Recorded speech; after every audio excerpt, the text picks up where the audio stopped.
सभी को जय मसीह की। आज आइए हम लोग और एक सवाल के ऊपर अध्ययन करेंगे कि क्या गुटखा, शराब, सिगरेट आदि का सेवन करने वाला प्रभु भोज ले सकता है। प्रभु को प्रेजन इस बात को बहुत सारे ऐसे लोग हैं, कलीसिया में लोग हैं, विश्वासी है, जो चर्च तो आते हैं लेकिन छुप छुपा कर वो कहीं ना कहीं सिगरेट, बीड़ी, गांजा इस प्रकार का सेवन वो करते रहते हैं। इस प्रश्न का आधारभूत उत्तर है कि बिल्कुल वो नहीं कर सकता है, बिल्कुल वो प्रभु भोज नहीं ले सकता है। कोई भी व्यक्ति जो यीशु को अपना व्यक्तिगत उद्धारकर्ता मानकर ग्रहण करता है, उसके लिए यह आवश्यक है कि वह हर प्रकार के नशे एवं लत से अपने आप को अलग रखे। परमेश्वर का वचन स्पष्ट रूप से बताता है कि यीशु ने अपने बलिदान इसलिए दिया ताकि हम किसी भी प्रकार से पाप के दासत्व में ना रहें। बाइबल स्पष्ट रूप से बताती है कि जो व्यक्ति जिस वस्तु से हार गया वो उसका दास बन जाता है। यदि हम दूसरा पतरस 2:19 वचन, यूहन्ना का पत्री 8:34 वचन और रोमियो का पत्री 6:16 वचन पढ़ेंगे तो यहाँ पर देख पाते हैं। यीशु को ग्रहण करने के बाद जो बदलाव एक व्यक्ति के आंतरिक जीवन में आता है, उसे ही नया जन्म प्राप्त कर लेना या उद्धार का अनुभव प्राप्त कर लेना कहते हैं। जब व्यक्ति यीशु को ग्रहण करता है तो वह अपने पापों को त्यागने की प्रतिज्ञा करता है। एक बार प्रतिज्ञा करने के बाद यदि एक मसीह पुनः अपने पुराने जीवन के कार्यों को दोहराता है तो परमेश्वर का वचन दूसरा पतरस 2:21 और 22 में इस प्रकार लिखता है कि उन पर यह कहावत ठीक बैठती है कि कुत्ता अपने छाट की ओर और धोई हुई सुअरनी कीचड़ में लौटने के लिए फिर चली जाती है।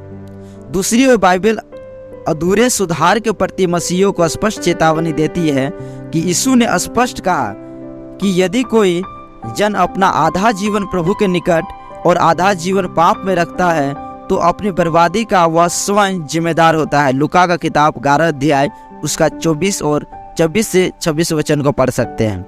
गुटखा, शराब, सिगरेट, बियर, बीड़ी, तंबाकू, ड्रग्स आदि वे वस्तुएं हैं जो एक लत बनकर व्यक्ति के जीवन को संचालित करती है। ये न केवल एक मसीह की गवाही को बिगाड़ती है बल्कि उसके विवेक को दोषी एवं आत्मग्लानि की भावना से भी ग्रस्त कर देती है। यही नहीं, व्यक्ति इन सब वस्तुओं का दास बनकर इनका सेवन और सेवा करता है। इन परिस्थितियों में व्यवहारिक रूप से भी कैसे एक व्यक्ति प्रभु की देह और लहू में सहभागी हो सकता है जबकि वह अपने जीवन की उस लत को ही नहीं छोड़ पा रहा है जो उसके और प्रभु के बीच में एक घड़ी दीवार बनी हुई है। आज कलीसिया में रोगों से ग्रस्त अधिकांश मसीह केवल इसलिए बीमार है क्योंकि वे अपने जीवन को जांचे बिना प्रभु भोज में सम्मिलित हो जाते हैं। पहला कुरिन्थियों 11:28 वचन में कहता है, इसलिए मनुष्य अपने आप को जांच ले और इस रीति से इस रोटी में से खाए और इस कटोरे में से पिए। बाइबल स्पष्ट रूप से बताती है कि बिना स्वयं अपने जीवन को जांचे जो व्यक्ति प्रभु भोज में सहभागी होता है वह इसे खाने या पीने से अपने ऊपर दंड लाता है। यदि पहला कुरिन्थियों 11:29 वचन पढ़ेंगे तो वहाँ समझ पाएंगे। बाइबल घोषणा करती है, इसी कारण तुम में से बहुतेरे निर्बल और रोगी है और बहुत से सो भी गए, यानी कि मर भी गए। पहला कुरिन्थियों 11:30।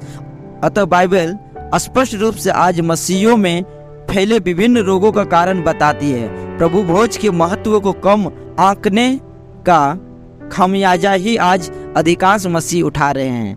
अतः अब समय आ गया है कि मसीह प्रभु भोज जैसे गंभीर विषय पर जागरूक हो जाएं, वरना फिर बहुत देर हो जाएगी।